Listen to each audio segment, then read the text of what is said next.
शाम के गांव में बहुत ही पानी की समस्या थी। वहां के लोग पानी के लिए टैंकर मंगवाया करते थे। टैंकर के पानी से लोगों का दिन का गुजारा हुआ करता था। ऐसे ही कुछ दिन बीत जाते हैं, मगर उस गांव में पानी की समस्या भीषण हो रही थी। उस गांव में सरपंच जी का बेटा श्याम ये सब देखकर बहुत चिंतित रहा करता था।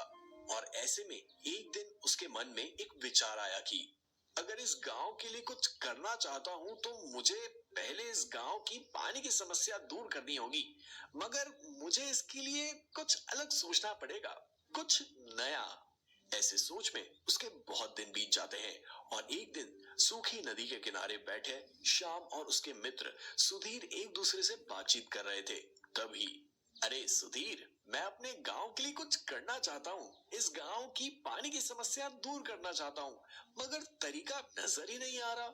हाँ श्याम, तुम्हारा विचार तो अच्छा है, मगर हम क्या कर सकते हैं? हम इतने पानी की व्यवस्था कैसे कर सकते हैं? कहाँ से आएगा इतना सारा पानी? तुम कैसे लाओगे? इसके बारे में मैं सोच रहा हूँ। अब कुछ दिन बीत जाने के बाद शाम नदी के किनारे घूम रहा था। तभी एक जगह बहुत बड़ा तरबूज दिखाई दिया। वो तरबूज देखने के बाद शाम की आंखें फटी की फटी रह गई। वो देखकर श्याम उसके पास चला जाता है और उसे चारों ओर से निहारता है। तभी उसके दिमाग में एक आइडिया आती है। अगर मैं इस तरबूज का सही तरीके से इस्तेमाल करूं, तो मेरे गांव को इसकी सहायता होगी और इसके उपयोग से मैं गांव में पानी लेकर जा सकता हूं। ये अच्छा आइडिया है। अब शाम गांव में आकर एक बड़ा विशाल ट्रक लेकर चला जाता है और उस तरबूज के पास खड़ा कर देता है। अब वो कुछ आदमियों को बुलाकर उस तरबूज को उठाकर अपने ट्रक में रखवाता है और उस ट्रक को लेकर वहां से चला जाता है। और घर जाकर, बेटा, ये क्या लेकर आए हो?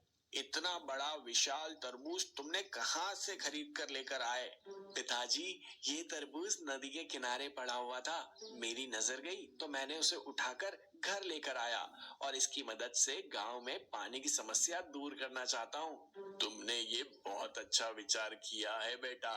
मैं तुम्हारे इस विचार से बहुत खुश हूँ। अब ये सब देखकर सरपंच जी अपने बेटे को मदद करने की इच्छा दर्शाते हैं और वो शाम से, बेटा, जिस भी प्रकार की मदद चाहिए बेझिझक मुझे बोलना। मैं हमेशा तुम्हारी मदद करूंगा। ठीक है पिताजी, अगर मुझे किसी भी चीज की मदद लगेगी तो मैं आपको बताऊंगा। ठीक है बेटा। ऐसा कहकर सरपंच जी वहां से चले जाते हैं। अब शाम उस तरबूज को लेकर एक जगह रख देता है और उसका ऊपर का हिस्सा काट कर उसमें अंदर का सारा भाग निकाल डालता है। और वो निकालने के बाद उस तरबूज में नीचे एक छेद कर देता है और उस जगह पर वो एक नल लगा देता है और वो तरबूज को अच्छी तरह से ट्रक में रख कर उस ट्रक को दूसरे गांव में ले जाकर वहां से उसमें पानी भरता है।